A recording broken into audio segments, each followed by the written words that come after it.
I'm Professor Vivian Holloway, 72 years young.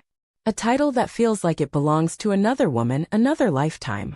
Today, I am simply a mother who was banished by her own children to eat alone in the garage during a family dinner. They saw an old woman, frail and fading. They mistook my quiet dignity for decline. They didn't realize this old historian, this woman who has studied the rise and fall of empires, was about to meticulously auction off their inheritance and write my own triumphant final chapter, an ocean away from their chilling indifference. Before I begin my story, my true story, I just want to say thank you. Thank you for listening, for giving a voice to a woman who was silenced in her own home. It means more than you know. As I speak, let me know in the comments where you're tuning in from and what time it is where you are. It makes me feel a little less alone knowing there are kind hearts out there in the quiet of the day or the deep of the night. And if my story touches you, please hit the subscribe button. It helps other stories like mine find their way out of the silence. Now let me tell you what really happened. My old Victorian home on Chestnut Street wasn't just wood and plaster, it was my cherished sanctuary, an archive of a life built with my dear, departed Henry. Every creak in the floorboards was a whisper of a memory, every book on the shelves a chapter of our shared love. But my children, Reginald and Lena, and their partners, Chantel and Greg, they had stopped seeing the history. They began to view my world through a modern, materialistic lens that deeply, deeply unsettled me. That gentle breeze of change that all families feel had become a gathering storm, and it seemed to be blowing with increasing force right through my house, carrying with it their not-so-subtle appraisals. Their visits, often for the Sunday dinners I still insisted on hosting, had begun to feel less like family gatherings and more like scouting expeditions. Mother Holloway, my daughter-in-law Chantel, would begin, her voice a weapon wrapped in silk, dripping with a syrupy concern that never quite masked the flint in her eyes. This old place really is quite something. Such potential. Her words would hang in the air, thick and cloying. She'd run a perfectly manicured finger, the nail a glossy, blood red, along Henry's beloved oak mantelpiece, then glance at it as if expecting to find a smear of dust, a sign of my neglect. I kept the house impeccably clean, of course. It was a matter of pride, of respect for Henry's memory. Of course, she would continue with the theatrical sigh, it would need a complete overhaul to bring it into the 21st century. Reggie and I were just saying, those original pocket doors are lovely, but a more open-plan concept would be so much better for entertaining our friends.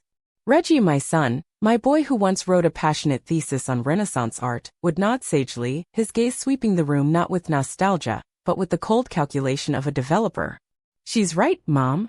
The market in this neighborhood is booming. We should probably get a proper valuation done soon, just for insurance purposes, you know, and to understand its future possibilities. Future possibilities. The words echoed in the quiet spaces of my heart. My future or theirs?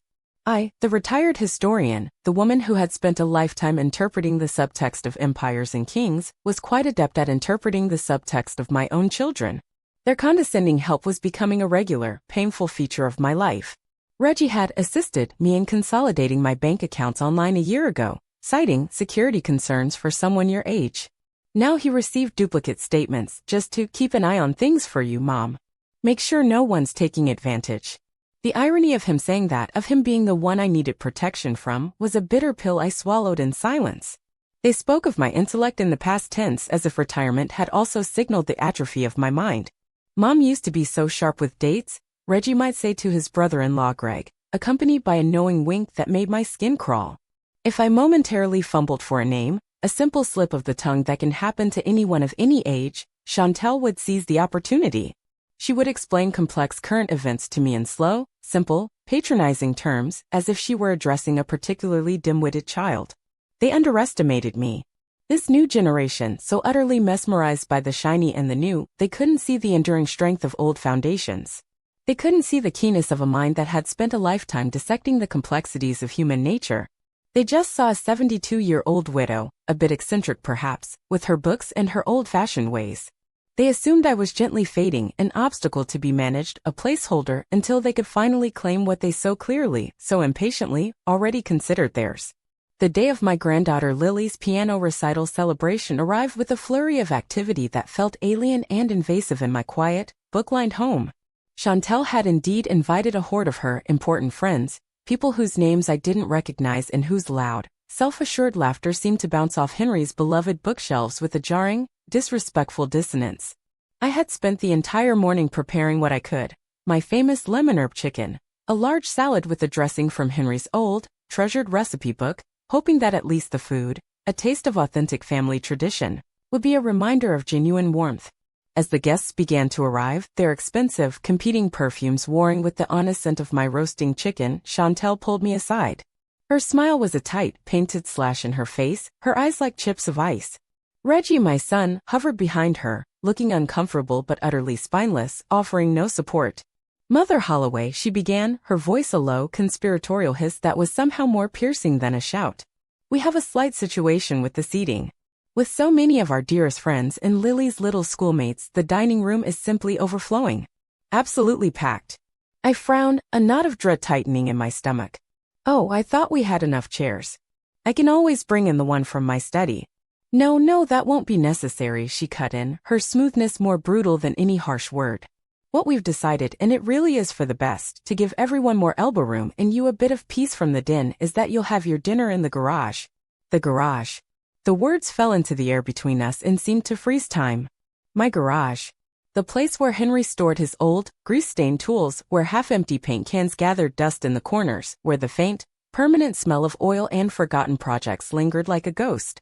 They wanted me, Vivian Holloway, retired professor of history, the matriarch of this family, the owner of this very house, to eat a dinner I had largely prepared, in the garage.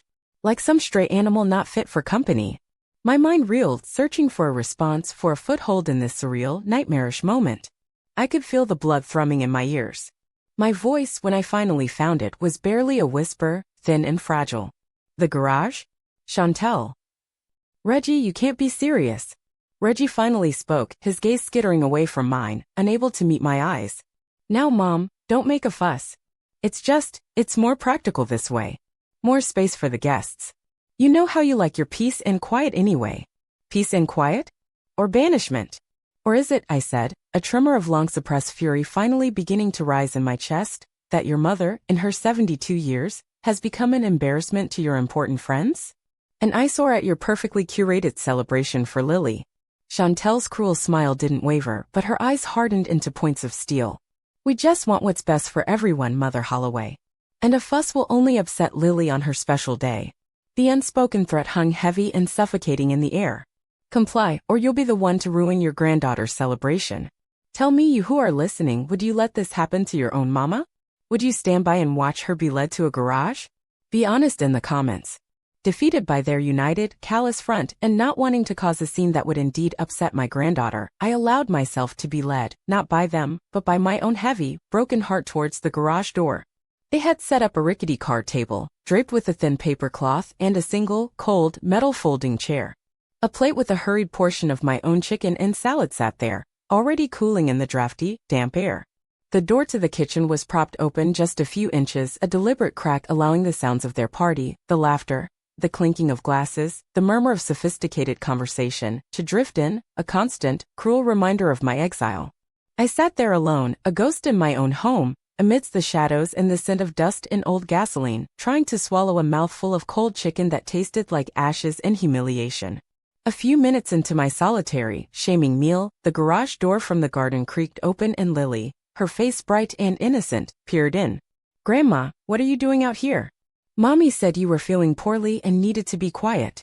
Before I could answer, before I could somehow shield her from the ugliness of it all, she skipped further in. She stopped, looking around at the stored lawn mower and the stacks of old newspapers. It's a bit spooky in here, Grandma, she said, her little voice echoing in the gloom. Then, with the devastating, unthinking cruelty that only a child can deliver, she added, Daddy told Mommy he wishes you'd go to heaven soon so he can have your big house and we can get a pool. Is that why you're out here? Waiting for heaven. The words, so innocently delivered, so monstrous in their implication, struck me with the force of a physical blow. The world tilted. The sounds from the kitchen faded into a dull roar. I felt the blood drain from my face, a cold rush that left me dizzy and numb. My son, my Reggie, wished me dead. For a house. For a swimming pool. He was discussing it with Chantel casually in front of my 7-year-old granddaughter. The garage, the cold food, their faked concern, it all paled, turning to insignificant dust in the face of this raw, brutal truth. If you think what my son said was cruel, please write Mother in the comments. I need to know I'm not alone in feeling the chill of those words. Lily, oblivious to the utter devastation she had just wrought, soon skipped back to the party. I sat there frozen, the fork clattering from my numb fingers onto the concrete floor. So this was it. This was their heart's true desire. I wasn't just an embarrassment. I was an obstacle, a lingering presence keeping them from what they truly wanted. My continued existence was an inconvenience to their lifestyle aspirations. Later, much later, after their last important guest had departed, leaving behind a trail of expensive perfume and empty wine bottles, Chantel breezed into the kitchen where I was numbly staring out the window into the dark garden. Well, that was a success, she trilled, completely oblivious or perhaps just indifferent to my state.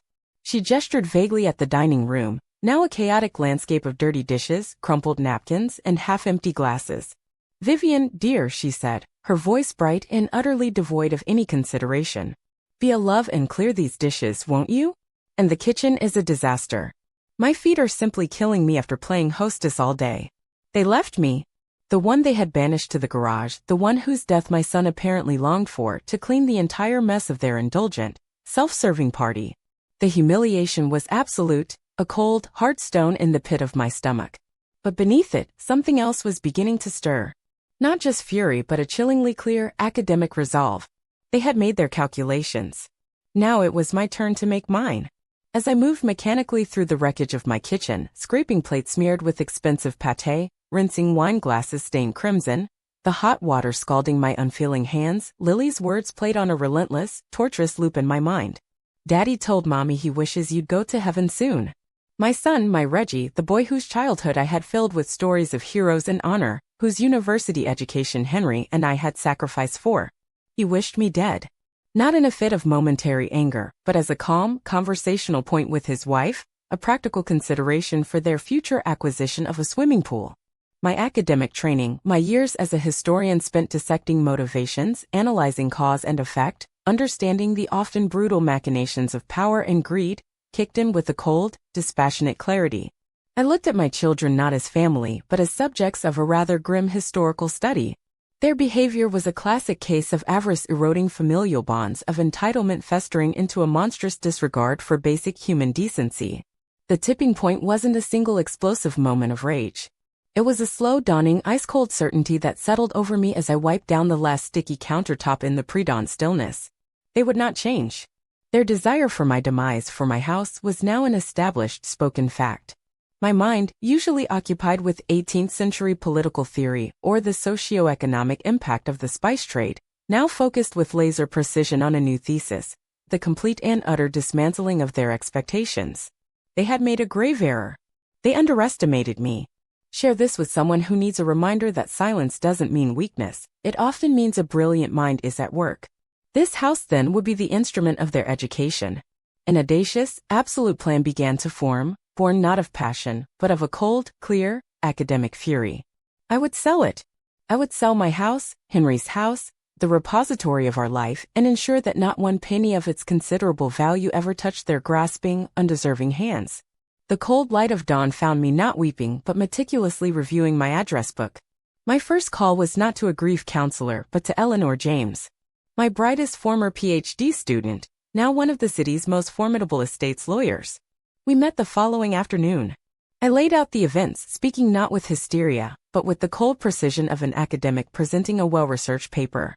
Eleanor listened, her expression shifting from concern to barely concealed outrage. Vivian, she said finally, her voice tight with controlled anger.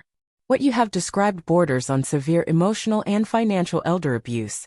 Your decision to take action is not just understandable, it is necessary, and it is your right. The weeks that followed were a masterclass in quiet, meticulous execution. My children, when they bothered to call, found me more withdrawn, which they of course mistook for decline. Per Mom, I heard Reggie say to Chantel on the phone, she's really not herself these days. Little did they know, not being myself involved hours spent with property reports, auction house brochures, and legal documents. I interviewed representatives from 2 auction houses with the precision of a seasoned negotiator. I chose Prestige Estates auctioneers. We set the date for a Saturday 6 weeks hence. A date I knew my children would be out of town for a long weekend getaway, a much-needed break from all the family stress, as Chantel had loudly announced with a pointed look in my direction. Perfect. The Saturday of the auction dawned crisp and clear. I spent the day at my sister Martha's apartment, the hours ticking by with agonizing slowness. Just after 2 p.m., my old, mocked granny phone rang. It was Eleanor. "Vivian," she said, her voice calm but with an underlying note of pure triumph. "It's done. The house is sold." I closed my eyes, a shudder running through me. "Sold?" I whispered. "To a young family," Eleanor replied. "A doctor and a lawyer with 2 small children looking to restore a historic home. They fell in love with its character, Vivian. And the price," she continued, a smile now evident in her voice, "exceeded even our most optimistic appraisal by a rather significant margin. A sum that made me gasp. A sum that represented not just bricks and mortar but my reclaimed independence." The Monday morning after, I sat in the anonymous bustle of the International Airport Lounge, a one-way ticket to Paris tucked securely in my handbag. Before boarding, I composed a concise, carefully worded email. Subject: regarding the property at 12 Chestnut Street. Dear children, this is to formally notify you that the property at 12 Chestnut Street was sold at public auction on Saturday last. As the sole legal owner, the proceeds from this sale are now under my exclusive stewardship. Your expectations regarding this property as a future inheritance were, it appears, regrettably premature and ill-founded. I trust this clarifies the situation. I wish you all the best in finding alternative arrangements for your future financial aspirations. Sincerely, Vivian Holloway. I pressed send, then switched off my old phone and dropped it into an airport recycling bin. An ocean would soon be between us. Paris welcomed me with a soft autumn drizzle and a timeless, embracing beauty. My small apartment in the Latin Quarter, chosen for its proximity to ancient libraries and quiet cafes, was filled with sunlight and the scent of old paper and fresh coffee. It was bliss. I was finally in a city that revered history, that didn't see age as an embarrassment. As I settled into this new, unexpected life, I thought of you listening. If you've ever had to start over, to find the courage to build a new life from the ashes of an old one, write just one in the comments. Your strength gives me strength. About a month after my arrival, I found a particularly beautiful postcard of the Sainte-Chapelle, its stained glass windows a symphony of light and color. On the back, I wrote a single, clear sentence addressed to Reggie but meant for them all. An education can be expensive.